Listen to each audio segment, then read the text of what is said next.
Hey guys, Dirt and Rust here. I just wanted to show you the basic parts of a crescent wrench or an adjustable wrench. First off, here we have the knurl. It goes by quite a few names. They call it a thumb screw, an adjusting knurl, a worm screw, worm drive. I'm just going to call it a knurl and go with that.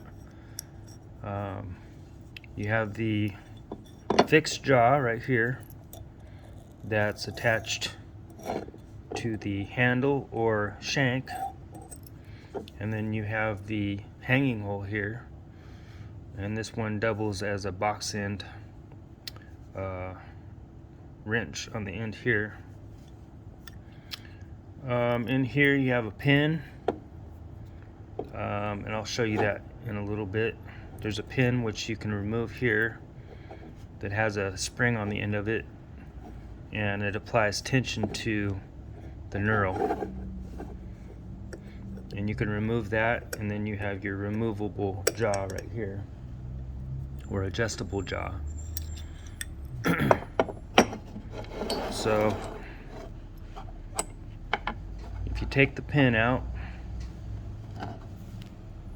here's what the pin looks like.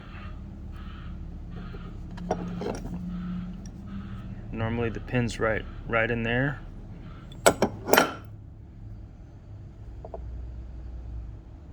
There's your pin. Sometimes these pins are hard to take out. Some you can't take out, and some you kind of have to drill out a little bit. See here? They'll peen this over a little bit, and you'll start to take the screw out, and it'll just stop right there, and you have to drill this bit out to get the whole screw out.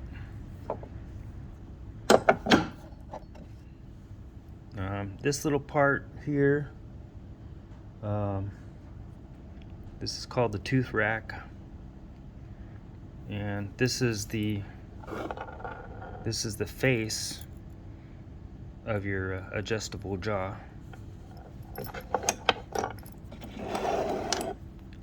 And then I have a collection of adjustable wrenches here, some newer, some not that great.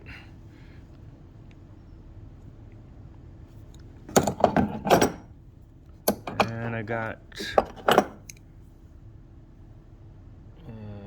this Irega number 77. I got the Lakeside. Got the Crescent and the Craftsman, and this one I took apart